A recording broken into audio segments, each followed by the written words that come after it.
Salut, c'est Mathieu, bienvenue dans ce nouveau tuto. Aujourd'hui, je vais vous parler de ces quatre événements-là, le Actor Begin Cursor Over, le End Cursor Over, le Actor On Clicked et le Actor On Released. Autrement dit, ce sont quatre événements, comme on peut le deviner, qui sont en lien avec quoi? Justement, là, avec le curseur de la souris que vous voyez se déplacer, sauf que cette fois-ci, ce curseur de souris, il va falloir qu'il soit actif en jeu, parce que par défaut, dans ce template-là, on voit que je n'ai pas accès à mon curseur de souris.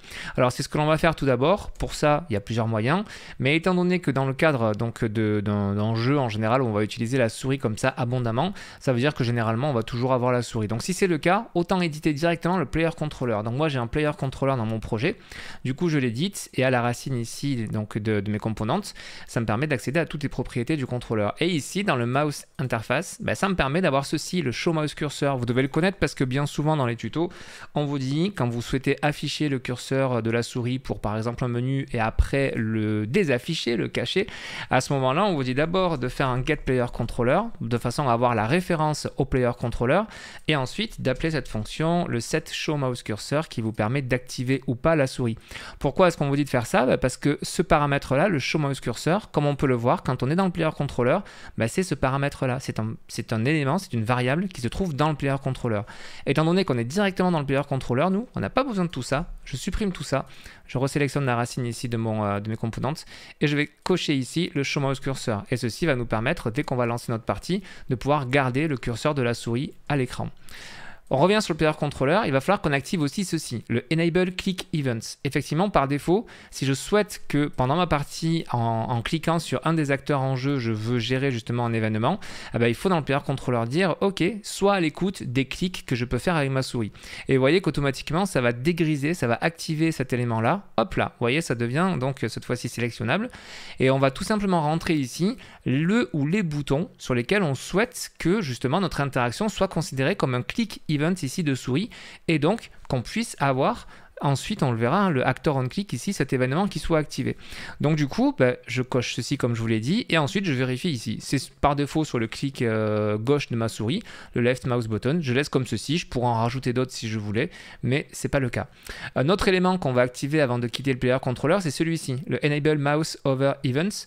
C'est le fait de pouvoir justement activer cette fois-ci les événements de hover, c'est-à-dire quand on va passer par-dessus un acteur en jeu. Donc là, ça veut dire qu'on a bien notre souris qui va toujours avoir le curseur activé, qui va être à l'écoute des clics souris, du bouton gauche de la souris, et qui en plus va être à l'écoute également des moments où notre souris va passer par-dessus des acteurs. On peut compiler notre player controller, on peut fermer ceci, et je reviens ici dans mon cube qui est cet élément-là avec plein d'instances en jeu. Donc ce que je vais faire, on va commencer par le premier ici, le plus simple, le Actor Begin Cursor Over. Autrement dit, qu'est-ce qui va se passer quand on va passer notre curseur par-dessus justement l'élément. On peut faire un exemple simple qui serait un print string, on va le tester tout de suite, on va en jeu, je survole un cube et vous voyez que j'ai bien le hello qui apparaît en haut à gauche. Si je spamme comme ça sur tous mes cubes, vous voyez que le hello il est spammé forcément.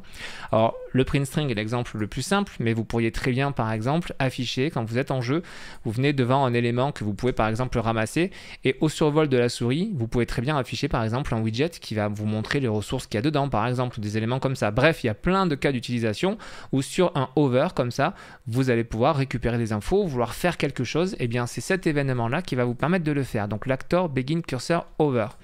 Même chose en dessous, le end cursor over.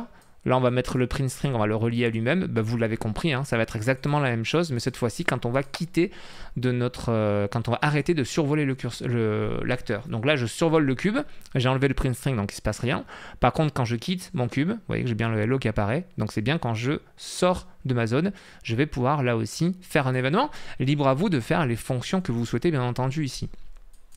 Je ne suis pas plus détaillé en termes de fonctionnalité ici parce que si je fais quelque chose de détaillé, vous n'allez pas avoir la curiosité peut-être après de vous approprier le code. Donc sachez que vous pouvez mettre n'importe quelle fonctionnalité du widget, de la fonction en jeu, etc. C'est vous qui voyez. Nous avons ensuite ces deux autres événements donc, qui sont liés, comme vous le voyez, au clicked et on release. C'est-à-dire c'est exactement la même chose que ça, si ce n'est que là on survole et là on doit cliquer.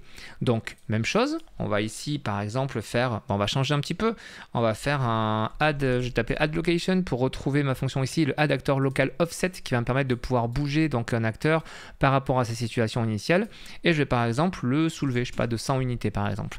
Quand je dis le soulever, c'est le déplacer sur l'axe Z. Donc je fais ceci et ça va être quand je vais cliquer sur un élément. Je viens donc en jeu, je viens sur mon cube, vous voyez que sur le hover et tout, j'ai tout enlevé, le personnage saute, mais ça c'est normal.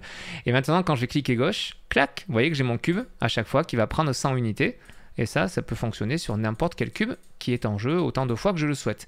Donc ça, c'est parce que, je vous le rappelle, hein, on a activé les click events dans le player controller et que dans l'acteur en question, on utilise l'événement, justement, actor on clicked, qui permet de savoir que dès qu'on clique sur notre bouton de la souris, on peut faire une action. Même chose, bien évidemment, en dessous, c'est-à-dire que c'est l'acteur onReleased quand on va relâcher notre bouton. Donc il va falloir d'abord cliquer, après relâcher. On fait le test tout de suite. Je viens sur mon cube, je clique, j'ai cliqué mais j'ai pas encore relâché le bouton, je relâche et automatiquement on a notre fonction qui est exécutée et qui donc permet de relâcher ça.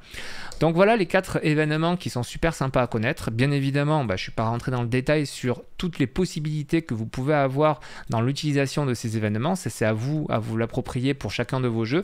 Mais vous voyez que très facilement, notamment pour les top-down, mais ça vaut pour plein d'autres types de jeux, hein, où vous pouvez avoir le curseur de la souris actif, eh bien on peut donc faire une action. On peut en tout cas avoir l'information comme quoi on survole un acteur, on vient d'arrêter de survoler un acteur, on vient de cliquer sur un acteur et on vient de relâcher un acteur. Petite cerise sur le gâteau ici, on peut savoir quel est le bouton qui est pressé. Alors ça, par défaut, si on n'utilise qu'un seul clic gauche, ça ne sert pas à grand chose, hein, tel que c'est paramétré. Mais admettons que ici, dans le player controller, on vient sélectionner plusieurs boutons de la souris. Par exemple, on fait un clic droit. Vous voyez que j'ai mis mon clic gauche et mon clic droit.